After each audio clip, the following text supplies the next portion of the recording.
Jadi bunyinya begini, Allahu asyaddu farhan bi taubati abdihi.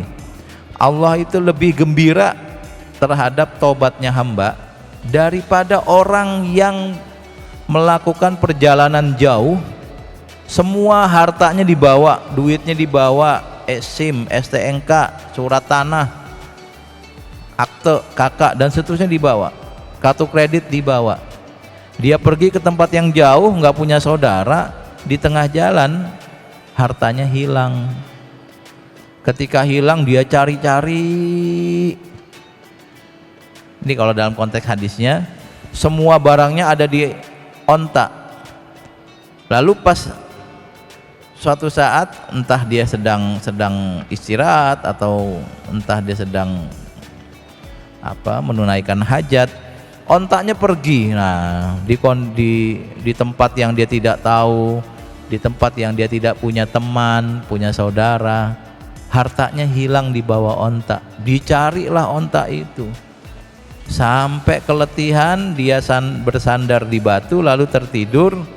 Nah, lalu kata Nabi, ketika dia bangun membuka mata, tiba-tiba ontaknya ada di depannya. Nah, saking gembiranya dia bilang begini, Pak, Allahumma anta abdi wa ana rabbuk.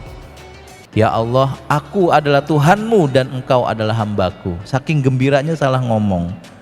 Nah, kata Nabi, taubatnya manusia itu direspon oleh Allah dengan kegembiraan melebihi kegembiraan orang ini. Nah, jadi kalau kita punya masalah, Pak, hadis ini bilang harus tetap optimis. Bisa dimaafin? Bisa. Dosa saya banyak banget, Pak. Saya balik umur 15, sekarang udah 55. Kayaknya sholat berapa kali ya?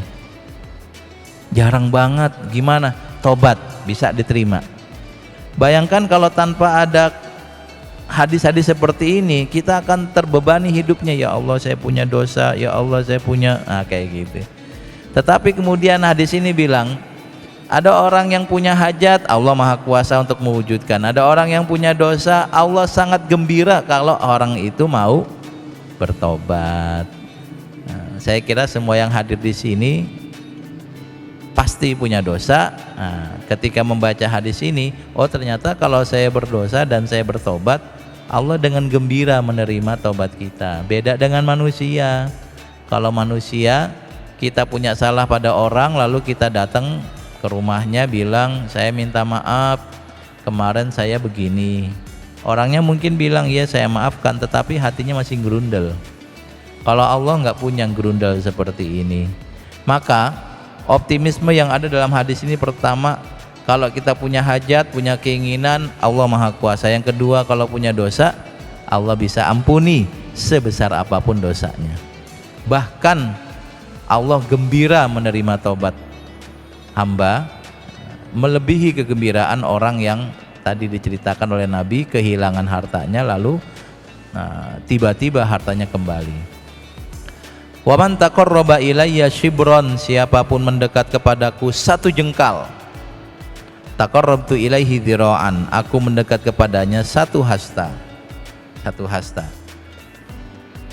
Wa man taqarraba ilayya dzira'an, orang yang mendekat denganku satu hasta, ini dari sikut sampai ujung jari satu hasta, taqarrabtu ilaihi ba'an, aku mendekat kepadanya 2 kali lipat, dari jari sampai dada, 2 kali lipat. Maksudnya apa sih? Maksudnya kalau gini, Pak, saya punya teori ngekok, Pak. Teori ngekok tuh begini. Ketika Nabi Adam dan Ibu Hawa di surga, Allah bilang begini, wa qulna ya Adam uskun anta wa zaujukal jannah wa kula minha ragadan haitsu syi'tuma wa la taqraba hadhihi syajarah. Kami berkata kepada Adam, wahai Adam, tinggallah kamu di surga dan istrimu juga boleh tinggal di surga, boleh ngapain aja, tapi jangan dekati pohon ini lah. Kata-kata ini berarti dekat ya. Kalau ini kan nunjuknya gini, ini.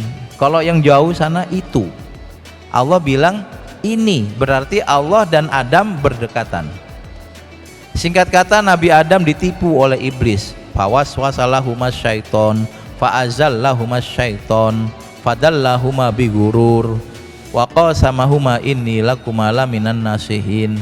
Jadi Nabi Adam itu ditipu, ibu Adam ditipu oleh iblis. Jadi kalau ditanya siapa yang salah ketika Nabi Adam dikeluarkan dari surga, iblis, bukan Nabi Adam, bukan ibu Hawa. Karena nanti ada pendapat yang salah ibu Hawa, karena ibu Hawa itu dirayu oleh oleh iblis, nanti Nabi Adam terpengaruh oleh ibu Hawa. Itu riwayatnya salah. Yang benar Nabi Adam dan ibu Hawa diganggu, dirayu, ditipu oleh iblis. Maka makanlah buah yang tadi dilarang. Menariknya iblis ketika menipu serius banget, Pak. Pakai sumpah. Wa qasamahuma inni lakuma laminan nasihin. Demi Allah Adam, demi Allah Hawa, aku tuh cuma nasihat doang, nggak pengen apa-apa. Makan aja buahnya. Karena Nabi Adam dirayu dengan kata demi Allah, Nabi Adam percaya. Jadi Nabi Adam itu korban penipuan ya. Saya ulang berkali-kali, Nabi Adam dan ibu Hawa itu korban penipuan. Yang menipu adalah iblis. Nah, tapi sebagian dari kita itu korban malah salah. Jadi kalau misalnya ada teman yang kecopetan, dompetnya diambil gitu, cerita sama temannya, wah tadi aku kecopetan, dompet diambil sama copet. Itu kadang-kadang respon kita adalah lagian bawa dompet, nah kayak gitu. Lagian dompetnya taruh di saku, lah kalau nggak ditaruh saku di mana? Yang salah copetnya, tetapi yang disalahin korban pencopetan. Nah baik, singkat kata, Nabi Adam kemudian melanggar aturan. Lalu apa kata Al-Quran? Wanadahuma rabbuhuma alam anhakuma antil kumas syajarah. Kemudian Allah menyeru kepada Adam dan Hawa, bukankah aku sudah melarang engkau dari pohon itu? No, Pak, saya perbandingan lagi ya. Allah berkata pohon ini, Allah menyeru pohon itu. Berarti kalau berkata ini dekat, menyeru teriak jauh, itu jauh. Padahal Nabi Adam nggak bergerak, Allah nggak bergerak. Nabi Adam tetap di posisinya, Allah tetap di posisinya. Nah kemudian setelah Nabi Adam tahu salah, Nabi Adam taubat, Pak. Fatalaqa Adamu mir rabbihi kalimatin fataba alaihi. Adam menerima doa, lalu Nabi Adam bertobat dengan doa itu. Fataba alaihi. Taba Adam alaihi ala Allah, atau taba Allah alaihi ala Adam. Taba kembali. Jadi gambarnya begini, Pak. Tapi ini abstrak, bukan abstrak ya. Metafor ya. Nabi Adam dengan Allah dekat. Allah berkata ini. Lalu setelah bersalah, Allah menjauh. Allah menyeru itu. Nabi Adam menjauh. Lalu Nabi Adam tobat. Nah, Nabi Adam mendekat, Allah mendekat. Jadi tiap kali kita berdosa, kita menjauh dari Tuhan. Walaupun kita tetap di sini, tetap di Jakarta, tetapi kita menjauh. Jadi bahasanya gini, tiap kali kita berdosa, ngek gitu. Nanti tobat, ngok, ngek, ngok. Nah, makanya kalau kita itu rutin istighfar enak, Pak. Nggak terlalu jauh. Ngek. Ini dosanya banyak banget nih. Ngek. Salat zuhur istighfar, astagfirullah. Ngok, balik lagi. Ngek, ngok. Itu teori ngekok, Pak. Teori ngekok. Nah, Allah bilang apa? Kalau hambaku yang jauh mendekat dengan satu hasta, aku mendekat 2 kali lipat. Nah kayak gitu. Bukan kita bergerak. Bapak Ibu kalau lagi istighfar nggak lari-larian ya? Ada yang larian nggak? Ada yang jalan? Enggak. Allah juga tetap dalam posisinya. Itu adalah metafor bagaimana posisi kita yang dulu dekat jadi menjauh gara-gara dosa, tapi ketika tobat kita mendekat lagi. Dan proses mendekatnya Allah itu 2 kali lipat. Ketika kita mendekat 1 jengkal, ngok. Allah mendekatnya 1 hasta, ngok. Begitu kira-kira.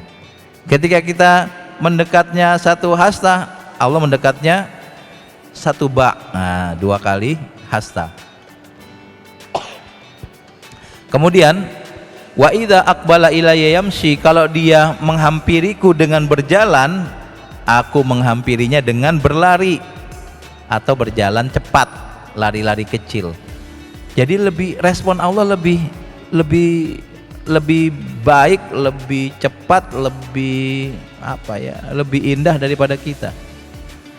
Kita mendekat 1 jengkal, Allah mendekat 2 jengkal. Kita mendekat pelan-pelan, Allah mendekat lebih cepat lagi. Nah,